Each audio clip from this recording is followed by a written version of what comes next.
Hey guys, and welcome back. Today I'm going to show you the best settings for the OBS 30 update. But first guys, if you want, you can go down on this video in the comment section and click on the first comment that I pinned. This will bring you to my Fiverr. And here, as you can see on my Fiverr, you can get a logo or a banner or both for your YouTube channel if you want. But now back to the video. So I'm just going to jump right in here. I'm just going to go to settings. On the first tab, you don't have to do a lot. It's actually a general tab. Here you have preferences. So my language I put to English and the theme to dark. You can do automatically update.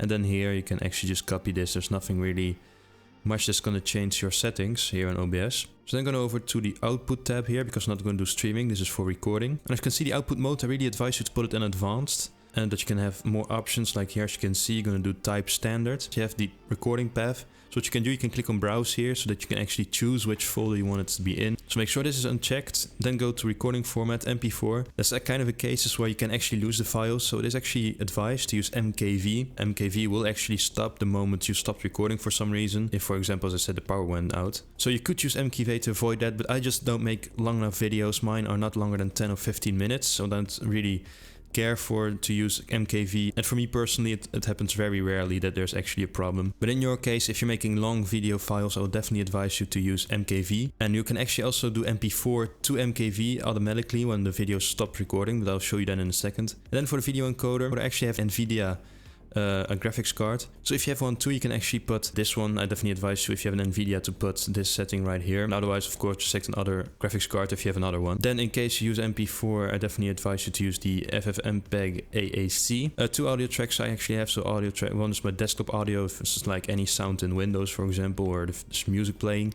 The second one is actually my microphone, and this you can just leave how it is. Then we can go down here, and as you can see, rate control, I actually put it to CQP.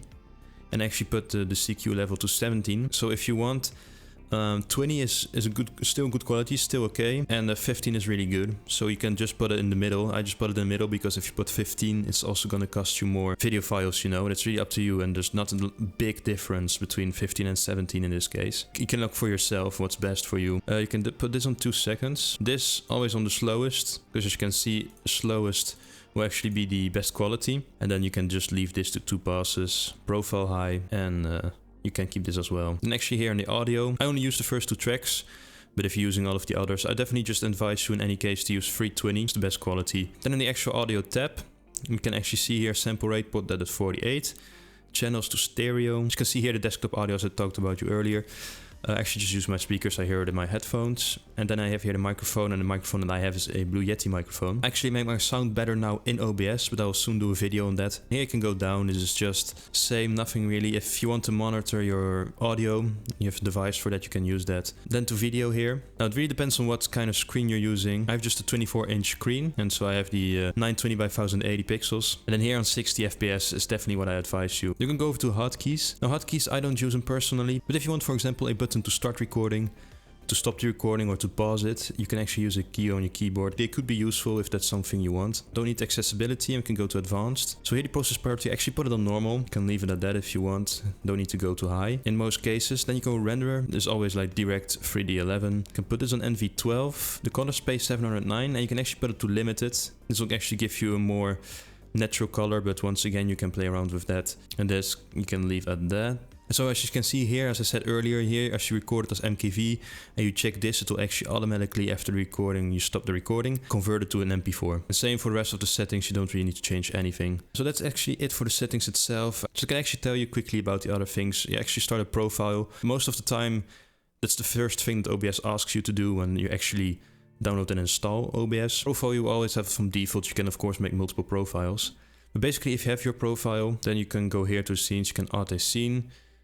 And then you can actually give it a name. And then here in this window, it's actually going to select what kind of window you want to record. So I always do display capture because I always just record my screen. But you can of course do a game capture, for example. You can capture a specific window, or you can add an image or any other media source. And here, as you can see, I have my desktop audio. Now there's nothing playing, but you'll see it here. And this is my actual microphone, as you can see right here. So once again, look also for your computer, because it depends what your computer can actually bear, and the file sizes of course is very important. Just look for yourself as well and play around also with the settings. But in any case, I hope you guys enjoyed this video. Please leave a like, would be really nice. Subscribe to also be really nice, and I hope to see you guys in my next video. Bye.